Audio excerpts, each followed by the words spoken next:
இந்த நிகழ்ச்சி ஒரு ஆன்மீக நிகழ்ச்சி. ரொம்ப பேருக்கு தெரியலை, அத்தியனம் பண்ணுறாங்க, இந்த மாதிரி சம்பாவனை வழங்குறாங்கன்னு தெரியலன்னு சொல்லி தான் ஒரு குறிப்பிட்ட நம்ம சமூகத்தை சேர்ந்தவர்களை இங்கே அழைத்து அது தெரியணும்னு தான் நம்மளை தெரியப்படுத்தணும். சில பேருக்கு இந்த பாடசாலை 2009 ஆரம்பித்தோம். 2009 ரொம்ப பேருக்கு தெரியலை. ஏன்னா ஏரியா ஒதுக்குப்புற ஏரியா மாதிரி இருக்குது. மெயின் பஜாரில் இருந்தால் ஓரளவு தெரியும். அடியார் ஆரம்பத்தில் வேத பாடசாலை சிமெண்ட் ரோட்டில் இருந்துச்சு. அதுவும் ரொம்ப பேருக்கு தெரிஞ்சிச்சு. ஏன்னா போக்குவரத்து ரொம்ப டிராஃபிக் நினைச்சனால அங்கே வைக்க முடியலை. இது போக்குவரத்து டிராஃபிக் இல்லாமல் அமைதியான இடம், ஆனால் தெரிய மாட்டேங்குது. அதனால் தெரியப்படுத்தணும், கொஞ்சம் கொஞ்சமாக தெரியப்படுத்தணும். இப்போ விஜய் இப்போ பண்ணுறாங்கன்னா இப்போ ரிலே பண்ணுறாங்க. ரொம்ப பேருக்கு தெரியும் வேத பாடசாலை எங்கே இருக்குதுன்னு தெரியும். இப்போ நம்மளால் முடிஞ்ச வரைக்கும் நாங்கள் பிரச்சாரம் பண்ணுறோம். இப்போ அவங்க ஒரு 10 நிமிஷம் சிற்றுரை என்ன வேதம் என்றான்னா வேதம் படிப்பதனால் என்ன அனுகூலங்கள் எல்லாம் சுருக்கமாக சொல்லி அதுக்கப்புறம் உங்களுக்கெல்லாம் சம்பாவனை சுவாமியுடைய குரு பகவானுடைய அருள் அடையெல்லாம் கிடைக்க போகுது. நமக ஸ்ரீமதே ராமானுஜாய நமக ஸ்ரீமன் நடனகோபால சுவாமிகளே நமக. இந்த சுபவேளையிலே ஸ்ரீ பிரசன்ன வெங்கடேச பெருமாள் திவ்ய தேசமான மதுரை மிக அபிமானம் மிகுந்த கஷேத்திரமான அந்த கோவில் மிக முக்கியமாக நிகழ்த்தப்படுகின்ற வேத பாராயணம் செய்கின்ற அந்த மாணவர்களுக்கு சம்பாவனை வழங்கும் நிகழ்ச்சியில் அடியனை சிறிது நேரம் வேதம் சம்பந்தமாக பேச அழைத்தமைக்கு முதற்கண் குருஜி ராமாச்சாரி சுவாமிகளுக்கு அடியனுடைய சென்னியோங்கு வணக்கத்தை தெரிவித்துக் கொள்கிறேன். மேலும் அடியனுக்கு முன்னால் பேசிய திரு பிரகாஷ் அவர்களுக்கும் நம்முடைய பரசுராம் ஐயா அவர்களுக்கும் நன்றிகளை தெரிவித்துக் கொள்கிறேன். மிக நைச்சிய பாவத்தோடு பரசுராம் ஐயா நாங்கள் எல்லாம் மலை குன்று என்று சொல்லிவிட்டார். என்னதான் மலை குன்றாக இருந்தாலும் தாங்குவது பூமிதான். அந்த பூமி இல்லை என்றால் எதுவும் நிலை பெறாது. அதுபோல ஒரு அடித்தளம் இருக்க வேண்டும். அதுபோல பல மாணவர்களுக்கும் சரி, பல வித்வான்களுக்கும் சரி, பல பேச்சாளர்களுக்கும் சரி, பல புலவர்களுக்கும் சரி, அடித்தளமாக அவர்களை எல்லாம் உற்சாகப்படுத்தி வளர்க்கின்ற பெரும் கடமையை செய்து வருகிறார் திரு பரசுராம் ஐயா அவர்கள். அவர்கள் வசிஷ்டர் போன்ற மகாரிஷிகள் போன்றவர். அவரெல்லாம் எத்தனையோ பேரை வளர்க்கக்கூடிய வகையிலே அவர்கள் எல்லாம் பெரிய கைங்கரியத்தை செய்து வருகிறார். கைங்கரியவர்களுக்கெல்லாம் ஒரு உற்சாகம் அளிக்கும் வகையிலே அவர் விளங்கி கொண்டிருக்கிறார், பேராசிரியராக இருந்து கொண்டு. இந்த சுபவேளையிலே மாணவர்களுக்கு சில தீர்க்கமான தரிசனங்களை தர வேண்டும். இன்றைய தினம் வேதம் என்றாலே நமக்கு ஒரு மிக பழமையானது. நமக்கும் அதற்கும் ஏதோ ஒரு பெரிய ஒரு இடைவெளி இருக்கிறது. அந்த பெரிய இடைவெளியை சேர்ப்பதற்காக சிறிது முயற்சி செய்யலாம் என்ற ஒரு பேராவலோடு நீங்கள் எல்லாம் சேர்ந்திருக்கிறீர்கள். உண்மைதானே? வேதம்னு சொன்னா என்ன நினைக்கிறோம்? நம்ம பழைய பஞ்சாங்கம்பா, ஏதோ ஒன்று ஏதோ காலத்தில் ரிஷிகள் பேசியிருக்காங்களா, ரிஷிகள் ஓதியிருக்காங்களா, என்ன நமக்கு அதுக்கு என்ன சம்பந்தம் இருக்குன்னு சொல்லி நம்ம நினைச்சுக்கிட்டு இருக்கலாம். அடியன் தவறாக சொல்லித்தால் மன்னிக்க வேண்டும். ஏன்னா நீங்களாம் என்ன நினைக்கிறீங்கன்னு தெரியல. பொதுவாக உலகத்தில் இருக்கிற அந்த எண்ணத்தை சொல்லிக்கிட்டு இருக்கேன். நமக்கு உற்சாகம் ஊட்டும் வகையிலே சில விஷயங்கள் இருக்க வேண்டும் அல்லவா? என்ன எல்லாருமே பழைய பஞ்சாங்கம் தூக்கி ஓரத்தில் போடுனா நம்ம ஒத்துக்க முடியுமா? அதை ஒத்துக்காத வகையிலே அவங்களுக்கும் புத்தி ஊட்டக்கூடிய வகையிலே அவர்களுக்கும் சொல்லிக் கொடுக்க எடுத்துக்காட்டாக விளங்க வேண்டும் என்பதற்காக அடியேன் விளங்கி கொண்டிருக்கிறேன். அப்படின்னு சொல்லி வேதம் பழசுன்னு சொன்னா வேதம் புதுசு அப்படின்னு சொல்லணும். எப்படி? வேதம் என்றென்றைக்கும் புதிதாக இருக்கக்கூடியவை வேதம். அதை புரிஞ்சுக்கணும் நம்ம. வேதம் புதிதுன்னு ஒரு திரைப்படம் கூட வந்துச்சு. என்ன வேதம் புதிதுன்னு திரைப்படம் கூட வந்துச்சு. அப்படி இருக்கும்போது எப்படி வேதம் பழசாகும் அப்படின்னா பழசு கிடையாது. என்றென்றைக்கும் புதிதான தத்துவங்களையும் விளக்கங்களையும் வாழ்க்கை நெறியையும் கலாச்சாரத்தையும் வளர்க்கக்கூடியது வேதம் என்று சொல்கிறார்கள். இதிகாச புராணாபியாம் வேதம் சமுப பிரம்மயேது பிபேத் அல்பஸ்ருதாத் வேதாக மாமயம் பிரதரிஷ்யதி அப்படின்னு சொல்லி வேதத்தை போற்றுகிறார்கள் முன்னோர்கள். இதிகாச புராணாபியாம் வேதம் சமுப பிரம்ம ஏது. வேதம், வேதாந்தம், உபனிஷத்து, புராணங்கள், இதிகாசங்கள் இவை போன்றவைகள் எல்லாம் என்றென்றைக்கும் அந்த அந்த காலத்திற்கேற்ப புதிதாக அனுபவங்களை அளிக்கக்கூடியது என்று போற்றப்படுகிறது அப்படின்னு சொல்றாங்க. அப்படின்னா வேதம் நம்ம கத்துக்கிறோம்னா நீர், காற்று, ஆகாயம், வான், நெருப்பு போன்றது புதிதா பழசா? இது 5 பூதங்கள் இல்லாம நம்ம ஏதாவது இயக்க முடியுமா? இந்த 5 பூதங்கள் இல்லாம நீங்க என்ன கருவியமும் கண்டுபிடிங்க, என்ன மாவாட்டுற மிஷினையும் இயந்திரத்தையும் கண்டுபிடிங்க, துணி துவைக்கிற எந்திரத்தையும் கண்டுபிடிங்க, பறக்கிற ஆகாய விமானத்தையும் கண்டுபிடிங்க, இந்த 5ல தானே அடங்குது. அதுபோல இந்த உலக சிருஷ்டி எல்லாமே வேதத்தின் வாயிலாக வெளிப்பட்டவை என்று வேதமே சொல்லுகிறது. இந்த வேதத்தை யாருப்பா ஓதி இருக்காங்க? இந்த வேதத்தை யாரு கண்டுபிடிச்சிருக்காங்க? இப்ப தொலைபேசியை கண்டுபிடிச்சவங்க யாருன்னா சொல்லிடுவாங்க, என்ன புவி ஈர்ப்பு விசையை கண்டுபிடிச்ச புவி ஈர்ப்பு விசை, என்ன அதை கண்டுபிடிச்சிருக்காரு யாருன்னா சொல்லுவாங்க ஒருத்தன வர. ஆனா இந்த புவி ஈர்ப்பு விசை அதுக்கு முன்னாடியே இருந்திருக்குல்ல, அவர் என்ன புதுசாவா தயார் பண்ணியிருக்காரு?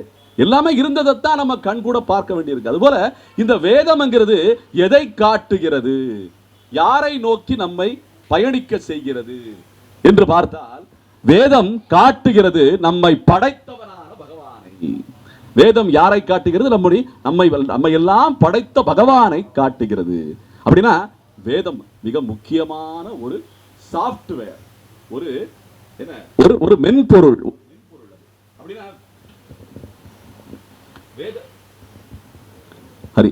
வேதத்தை எப்படி ஒரு சாஃப்ட்வேர்னு சொல்லலாம் அப்படின்னு சொன்னா ரொம்ப முக்கியமானது என்னன்னா, முக்கியமா கேளுங்க, ரொம்ப ஹைலைட்டான விஷயம் இது. வேதம் ஒரு சாஃப்ட்வேர்னு சொல்றேன். ஏன் சொல்லணும்? வேதம் என்னாலே என்ன வைப்ரேஷன் அர்த்தம். வேதம்னா என்ன? வைப்ரேஷன். அப்ப வைப்ரேஷன் என்ன? அதிர்வுகள்னு அர்த்தம். அதிர்வலைகளை கோர்த்து ஒரு மாலை போல, என்ன ஒரு செண்டு மாலை போல ஒரு அருமையான ஒரு வேத வாக்கியங்களை எல்லாம் அமைத்து, என்ன அந்த சொற்களை எல்லாம் ஏற்படுத்தி அர்த்தத்தோடு மக்களுக்கு எல்லோருக்கும் நன்மை வைக்கக்கூடிய வகையிலே செய்தவர்கள் தான் அக்ஷர அபியாசம்னு சொல்லுவாங்க. அக்ஷரம்னா பிரம்மத்துக்கு சமமானது. வேத ஒலிகள் நாத பிரம்மம்னு சொல்லுவாங்க. அதுபோல இந்த வேதம் வைப்ரேஷன் மூலமா தான் பழவிட்டு இருக்கு. அப்படின்னா எல்லா வைப்ரேஷனும் சீராக அமைய வேண்டும் என்றால் வேத ஒலிகளில் தான் அமைந்திருக்கிறது. ஒரு வேத ஒலி ஓதப்படும் இடத்திலே அந்த நீர் கூட சீராகி விடுமாம், என்ன அங்கு இருக்கின்ற காற்றோட்டமே சீராகி விடுமாம். அதுபோல அந்த வேத ஒலிகள் ஒலிக்கின்ற இடத்தில் எல்லாம் பார்த்தோமே ஆனால் எல்லாமே எல்லா பஞ்சபூதங்களும் வந்து அடங்கி விடுமாம், ஒடுங்கி விடுமாம் அந்த வேத ஒலிக்கு எல்லாமே என்று வேத அனுபவங்கள் சொல்கின்றன. வேதம் பாடுனா வேதம் ஓதுனா மழை பெய்யும்னு சொல்றாங்க. என்ன உண்மையிலேயே நடந்த அனுபவம். ஸ்ரீ சீதாராம ஆஞ்சநேயர் கோவில் வைபவத்திலே வேத ஒலிகள் எல்லாம் ஓதப்பட்டு கும்பாபிஷேகம் மகா சம்பிரோக்ஷணம் நடந்த அந்த நாளின் மாலை பொழுதிலே புதிதாக ஏற்படுத்தப்பட்ட ஆஞ்சநேயர் வாகனத்திலே ஸ்ரீ ராமச்சந்திர பிரபு பவனி வந்தார். அதற்கு முன்னதாக ஒரு வெள்ளோட்டம் நடந்தது, நகர சோதனைன்னு சொல்லுவாங்க. அப்ப ஆஞ்சநேயரை மட்டுமே அழைச்சிக்கிட்டு தெருக்கள்ல போனோம். சரியான வெயில், சுட்டு எரிக்கின்ற வெயில். அதுல காலெல்லாம் எவ்வளவு பொசிங்கிடும்னு பயந்துகிட்டு இருந்தோம். ஆஞ்சநேயரை வேற கூட்டு போறோம். ஒவ்வொரு தெருவில் போனோம். தெரு ஒவ்வொரு நிலையில இருக்கு. என்ன வழி கேட்டா, ஒரு இடத்துக்கு போறதுக்கு வழி கேட்டா நேரா போப்பா, அந்த குழியில இறங்கி என்ன நேரா எந்திரிச்சு மறுபடியும் இன்னொரு குழி வரும்பா, அதோட இடது பக்கம் திரும்பு, வலது பக்கம் திரும்பு, குண்டும் குழியுமா இருக்கின்ற சாலைகள் இருக்கே, எப்படி போறது இந்த சொல்லி அவ்வளவு பயந்துகிட்டு இருந்தோம். ஆஞ்சநேயர் கோவிலை விட்டு இறங்கினார். வேத ஒலிகள் ஓதப்பட்டிருக்கின்றன. ஆஞ்சநேயர் இறங்குறார். இறங்கின உடனே, கோயிலிருந்து இறங்கின உடனே அப்படியே அந்த சீதோஷண நிலையை பார்க்கணுமே, எவ்வளவு ரம்யமா இருந்தது. அந்த வெயிலே தெரியல. ஏன்னா எல்லாரும் ஆச்சரியப்பட்டோம், இந்த பங்குனி மாசத்துல இப்படி கொடைக்கானல் மாதிரி காத்தடிக்குதே, அந்த அளவுக்கு அந்த சீதோஷண நிலை சீரானது, சீதோஷண நிலை சீரானது, வேத ஒலிகள் ஓதப்படுகின்ற அந்த வேளையிலே சொல்லும்போது எவ்வளவு விசேஷமானது அப்படின்னா, வேதம் புதிதாக அனுபவத்தை தருதா இல்லையா? அப்படின்னா வேதம் ஒரு சாஃப்ட்வேர்னு சொன்னேன். இப்ப வர்றேன், ஒரு சாஃப்ட்வேர் கம்பெனி பேரு வேதம் தான். என்ன சாஃப்ட்வேர் கம்பெனி தெரியுமா? ஒரு மென்பொருள் தயார் பண்ற ஒரு நிறுவனத்தின் பேரு என்ன? அவங்க வந்து மென்பொருள் மட்டும் தயார் பண்ணல, கணினியையும் தயார் பண்றாங்க. அந்த கம்பெனி பேரே வேதம் தான். என்ன கம்பெனி சொல்லுங்க? விப்ரோ அப்படின்னு சொல்லுவாங்க. விப்ராஹா அப்படின்னு சொல்றோம். விப்ரா என்ன? வேதம். அந்த கம்பெனி பேரே விப்ரா தான். விப்ரோன்னு ஓ போட்டிருக்காங்க, விப்ரோ தான். என்ன? விப்ரோ ஒரு நிறுவனத்தின் பேரே வேதம்னு தான் பேரை வச்சிருக்காங்க. இது யாருக்கும் தெரியாத ரகசியம். அந்த நிறுவனத்துடைய நிறுவனருக்கு மட்டும் தான் தெரியாது. அடியனை பார்த்தா பேசுவேன் அவர்கிட்ட. என்ன? இந்த விப்ரோங்கிற வார்த்தைக்கு விப்ராஹா வேதம் தான். இந்த விப்ரா என்ற வார்த்தை வைப்ரேஷன், வைப்ரேட்னு மாத்திருக்காங்க விஞ்ஞானத்துல. வைப்ரேட் என்ன? உலகத்தில் இருக்கின்ற அத்தனை அதிர்வுகளும் வேதத்தின் வாயிலாகத்தான் வருகின்றன. அதை புரிந்து கொள்ள வேண்டும்.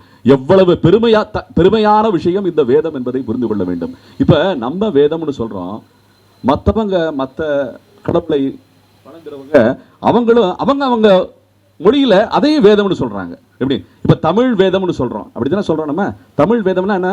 வேதம்னு எதுக்குப்பா சொல்லணும்? அது என்ன வேதம்னு அர்த்தம்? வேதம்ங்கிறதுக்கு என்ன அர்த்தம்னா, தேவனை காட்டுவது வேதம். வேத அப்படின்னு போட்டா மாத்தி பாருங்க, எழுத்த மாத்தி பாருங்க. வேதத்தை தாவு இருக்கிற இடத்துல வே இருக்கிற இடத்துல தா போடுங்க. என்ன? வே இருக்கிற இடத்துல தா போடுங்க. என்ன?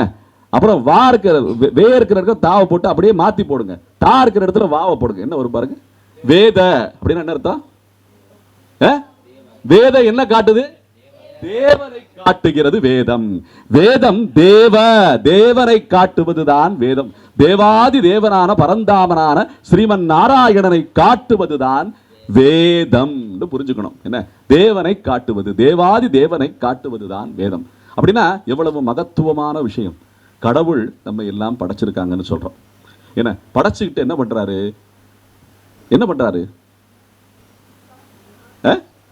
விளையாடுறாரு. என்ன?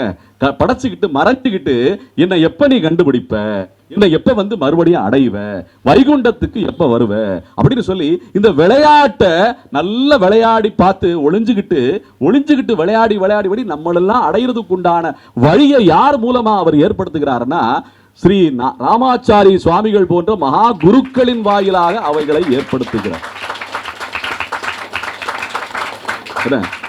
இந்த குருமுகமாக, குருவடியாக நாம என்னென்னமோ விளையாட்டு விளையாடிக்கிட்டு இருந்தோம். ஏதோ தெருவில் எப்படியோ சினிமா படங்கள் எல்லாம் பார்த்துக்கிட்டு பாடல்கள் எல்லாம் கேட்டுக்கிட்டு அலைஞ்சுக்கிட்டு இருந்தோமா இல்லையா? என்ன? அதான் அனுபவம். நமக்கு அந்த அனுபவம் தானே இந்த உலகம் கொடுக்குது. என்ன? இந்த விஞ்ஞான உலகம், அஞ்ஞான உலகம் அதான் கொடுத்துக்கிட்டு இருக்கு. இந்த கலியுகத்திலே இப்பேற்பட்ட இந்த இடர்களை எல்லாம் தாண்டி ஏதோ ஒரு சுவாமிகள் சொன்னாங்க, ஒதுக்குப்புறத்தில் இருக்கு, இந்த ஏதோ ஒரு நகரத்தின் வெளியில இருக்குதுன்னு சொன்னாங்க. உண்மையிலேயே பார்த்தீங்கன்னா நகரத்தின் வெளியே இருக்கிறது ரொம்ப நல்லது. ஏன்னா அமைதியான சூழல், எந்த ஒரு இடைஞ்சலும் கிடையாது, எந்த ஒரு இடைஞ்சலும் கிடையாது.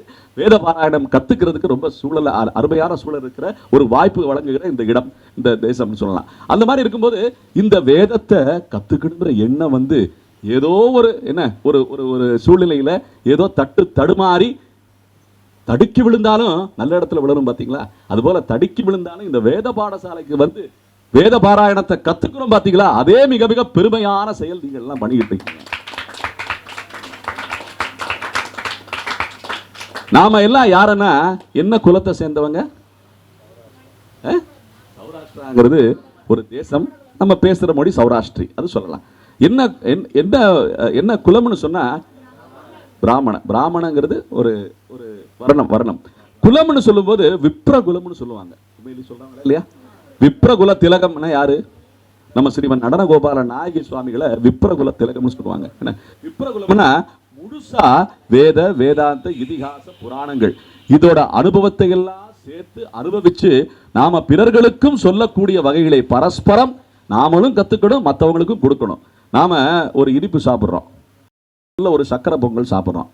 நாம மட்டும் சாப்பிட்டா அந்த சுவை எப்படின்னு தெரியாது.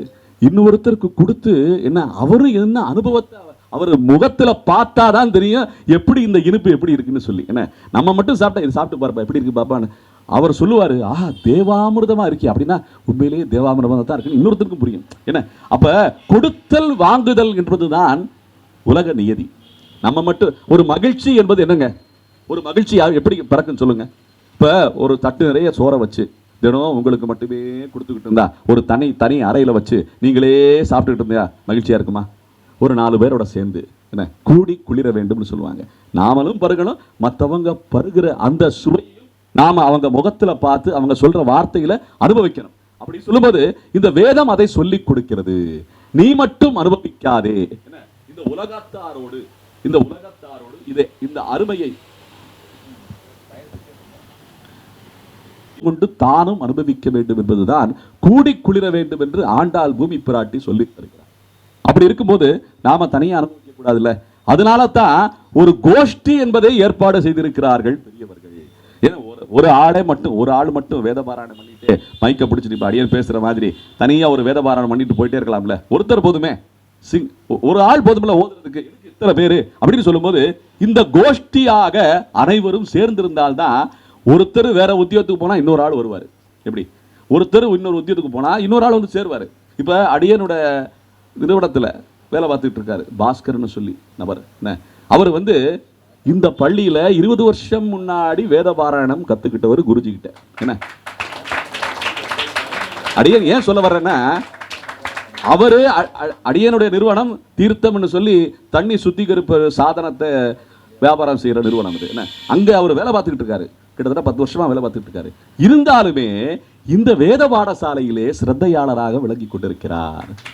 அவ்வப்போது வந்து அங்கே இருக்கிற மாணாக்களிடம் கூடி குழவி என்ன நடக்குது, சரியா நடக்குதா, சரியா வேத பாடசாலை மாணவர்கள் எல்லாம் சரியா வர்றாங்களா, சரியா கத்துக்கிறாங்களான்னு விசாரிச்சு பார்த்துட்டு உண்டான சில ஹேதுவான விஷயங்களை எல்லாம் செய்து வருகிறார் அந்த மாணவனான பழைய மாணவனான பாஸ்கர். இது தொட்டு தொடரும் ஒரு வேத பாரம்பரியம், இது தொட்டு தொடரும் வேத பாரம்பரியம். அப்படி இருக்கும்போது ஒரு விஷயத்தை நம்ம வந்து விடவே முடியாது. ஏன்னா ஒரு ருச்சியை கண்டுட்டோம்னா அந்த ருச்சியை விட மாட்டோம். அது கெட்டதுக்கும் நல்லதுக்கும் ரெண்டுக்குமே உரியானது. ஒருத்தர் கொஞ்ச நிமிஷம் தான் எடுத்துக்குவேன். ஒருத்தர் அந்த புகை எடுப்பாங்கல்ல, அந்த புகையிலைப்பா ஊதுவாங்கல்ல, என்ன அதை ஊதிக்கிட்டு இருந்தாரு. எங்க வாசல்ல உட்காந்துக்கிட்டு நடந்த சம்பவம் அது. எங்க வாசல்ல உட்காந்துக்கிட்டு அந்த சிகரெட்டை ஊதிக்கிட்டு இருந்தாரு. என்ன அப்படி ஊதும் போது அடியனுக்கு ஒரே தொல்லையா இருந்தது. வீட்டுக்காரம்மாவுக்கு பிடிக்காது. என்னங்க வாசனை வருது, வெளியில எவனோ ஊதிட்டு இருக்கான் போல, அவனை கடிச்சு துரத்துக்கு அப்படின்னா. என்ன நேரம் வெளியில போய் அந்த ஊதுராட்ட போய், என்னப்பா எல்லாம் உட்காந்து ஊடகப்பா வெளியே போப்பா அப்படின்னு. சரி மன்னிச்சிருங்க அப்படின்னு சொல்லி ஊதிய போயிட்டு, ஏதோ எனக்கு பழக்கமாகி போச்சு, இது கெட்டதுன்னு தெரியும் ஆனா விட முடியல. எப்படி சொல்ல பாருங்க, அவன் வாக்குறுதியை கொடுக்குறான், இது கெட்டதுன்னு தெரிஞ்சிருச்சு ஆனா விட முடியல, அவனால விட முடியல. இது நல்லதுக்கும் பொருந்தும். ஏன்னா அடியன் சந்தியாவந்தனம் பண்ணுவேன், என்ன 3 வேளையில பண்ணுவேன். முடியலைன்னா சேர்த்து பண்ணிடுவேன். மத்தியானம் பண்ண முடியலைன்னா காலையிலே பண்ணிடுறது, மத்தியானம் பண்ண முடியல காலையிலே சேர்த்து பண்ணிடுறது. அப்படி சந்தியாவந்தனம் பண்ணும்போது நாமாக்களை எந்திரிக்கும் போதும் படுக்கும் போதும் நடக்கும் போதும் ஹரி நாராயணா மாதவா அப்படின்னு சொல்லி இந்த பகவானுடைய நாமாவை கிருஷ்ணா ராமான்னு சொல்லி பழக்கம் ஆயிடுச்சுன்னா எந்த சூழ்நிலையும் சொல்ல ஆரம்பிச்சிருவோம். நாமெல்லாம் அமெரிக்கா போனாலும் சொல்ல ஆரம்பிச்சிருவோம். என்ன இது வந்து பழக்கமாயிரும். இது நல்ல பழக்கங்கள் அப்படின்னு அர்த்தம். நல்ல பழக்கங்களை நாம் வித்திட்டு ஏற்படுத்தி கொள்ள வேண்டும். நாம எல்லாம் என்னன்னா நம்மளையெல்லாம் என்னமோ நல்லவங்க நினைச்சுக்கிட்டு இருக்காங்க எல்லாருமே. அடியனை பத்தி ரொம்ப பெருமையெல்லாம் சொன்னார் பேராசிரியர் வந்து நம்ம பரசுராம் ஐயா. அடியன்ற கேட்டோம்னா இங்க இருக்கிற நபர்கள்லயே ரொம்ப மோசமானவன், எல்லா கெட்ட பழக்கமும் உடையவன் யாருன்னு கேட்டா அடியன் தான். தண்டம் சமைச்சு பிரார்த்தனை பண்ணிக்குவேன், அடியன் தான் அதுன்னு சொல்லி. ஏன்னா அந்த அளவுக்கு எல்லா துர்குணங்களும் உடையவன்னு சொல்லிக்கணும். ஏன்னா எது நல்லது கெட்டதுன்னு நமக்கு தெரியாது. சிலதை கெட்டதை நல்லதுன்னு நினைச்சுக்கிட்டு இருப்போம். ஆனாலும் நாம வெளிப்படுத்த வேண்டியது, நாம பிறர்களுக்கு கொடுக்க வேண்டியது நல்லவைகளை மட்டும்தான் கொடுக்க வேண்டும். பகவான் எல்லா இடத்துலையும் நிறைஞ்சுக்கிட்டு இருக்கான்ல, பகவான் எல்லாத்துலயும் நிறைஞ்சுக்கிட்டு இருக்கான். மலத்துல கூட பகவான் இருக்கான். ஏன்னா சர்வ வியாபி, அவன் சர்வ வியாபி. அப்ப நம்ம என்ன சமர்ப்பிக்கிறோம் பகவான்கிட்ட? நமக்கு எது உகப்பாக இருக்கிறதோ, நமக்கு எது இனிமையாக இருக்கிறதோ, காட்சிக்கும் சுவைக்கும் அனுபவத்துக்கும் உணர்வுக்கும் எது நன்மை வகிக்கிறதோ அதைத்தானே பகவானுக்கு பூவும் பழமும் சமர்ப்பிச்சுக்கிட்டு இருக்கோம். நம்ம கெட்டதை சமர்ப்பிக்க முடியுமா? ஏன்னா அதுல இருக்காம அதுல இருக்கு. அதனால அதை போய் சமர்ப்பிக்க முடியுமா? முடியாது. அப்படின்னா இது ஒரு விளையாட்டு. அப்ப நமக்கு எது நல்ல அனுபவத்தை தருகிறதோ அதைத்தான் பிறர்க்கு நாம் வழங்க வேண்டும். அப்படி இருக்கும்போது ஒரு நல்ல அனுபவத்தை தருகிற ஒரு பிராணி இருக்கு என்ன, அது வாட்டுக்கு அது இருக்கு என்ன, அதையே வெட்டுவான, அதையே ருசிப்பான. நான் அடியேன்னு சொல்றது புரியுதா என்ன? நம்ம வந்து காலில் கையில் ஒரு சின்ன வெட்டுப்பட்டாலே துடிக்கிறோமா இல்லையா என்ன? காலில் கையில் வெட்டுப்பட்டாலே துடிக்கிறோமா இல்லையா? அப்படி இருக்கும்போது ஒரு பிராணி வதை செய்து அது ஒரு புலாலாக சமைக்கப்பட்டு வழங்கப்படும் உணவுகளை எல்லாம் நாம் தவிர்க்க வேண்டும், உண்ணக்கூடாது அப்படின்னு சொல்லப்படுகிறது. வேதத்திலும் சரி என்ன, புராணங்களிலேயும் சரி பீஷ்மாச்சாரியர் சொல்லி இருக்கிறார் என்ன. யுதிஷ்டிரன் கேட்கிறாரு, கலியுகம் வரப்போகுது. இப்ப கலியுகம் வரும்போது சத்திரியர்கள் புலால் உண்ணலாம்னு ஒரு நியதி இருந்திருக்கு. ஏன்னா அவங்க போருக்கு போகணும், பல பேரோட சண்டை போடணும், ரஜோகுணம் தேவைப்படுது. அதனால வந்து சத்திரியர்கள் உண்ணலாம்னு இருக்கு. ஆனா அந்த சந்தேகத்தை யுதிஷ்டிரன் பீஷ்மாச்சாரியரிடம் கேட்டிருக்கிறார். கேட்கும் போது சொல்றாரு பீஷ்மாச்சாரியர், அட இப்ப வர்ற யுகத்துல சத்திரியர்கள் கூட புலால் உண்ணக்கூடாதுன்னு சொல்லியிருக்காரு பீஷ்மாச்சாரியர். இது மகாபாரதத்துல வருது என்ன, சத்திரியர்களும் உண்ணக்கூடாது. சில பேர் சொல்றாங்க ராமர் புலால் உண்ணிருக்காருன்னு சொல்லி ஒரு சாக்கா. ஏன்னா நாம உண்ணணும் இல்ல, அதுக்கு ஒரு சாக்கு வேணும்ல. ராமர் ஒண்ணு இருக்காரு அப்படின்னா கிருஷ்ணன் உண்ணலையப்பா, கிருஷ்ணன் புலால் உண்ணலையே, வெண்ணையும் என்ன சோறும் பால் சோறும் தானே தின்றுருக்காரு, கிருஷ்ணன் புலால் உண்ணலையே. அப்ப நம்ம ராம பின்னாடி போறதா கிருஷ்ணன் முன்னாடி போறதா? அவன் உலகத்தையே உண்ணுவான்பா, உலகத்தையே உண்ட மாயன் அவன். அவனுக்கு நம்ம ஒரு தோது பண்ண முடியுமா என்ன? அவனை ஒரு உண்மையாக எடுத்துக்கொள்ள முடியுமா? நம்ம நினைச்சு பார்க்கணும். நம்ம தகுதிக்கு ஏற்ப, நம்ம ஆயுளுக்கு ஏற்ப நமக்கு கிடைத்த வாய்ப்பை நல்லபடியாக உபயோகிக்க வேண்டும் என்பதுதான் இன்றைய பாடமாக நாம் எல்லாம் அமைத்துக் கொள்ள வேண்டும். ஆகையாலே இந்த வேதாந்தம் இதையெல்லாம் கற்பதற்கே யோக்கியதை வேண்டும். முதலில் யோக்கியதை வேண்டும். இந்த யோக்கியதை நமக்கு எல்லாம் இருக்கிறதாலே இது சித்திக்கிறது என்ன. இந்த யோக்கியதா சித்தியர்த்தம்னு சொல்லுவாங்க. யோக்கியதான இந்த பூணூல் எல்லாம் நம்ம அணிஞ்சுக்கிறோம் பார்த்தீங்களா?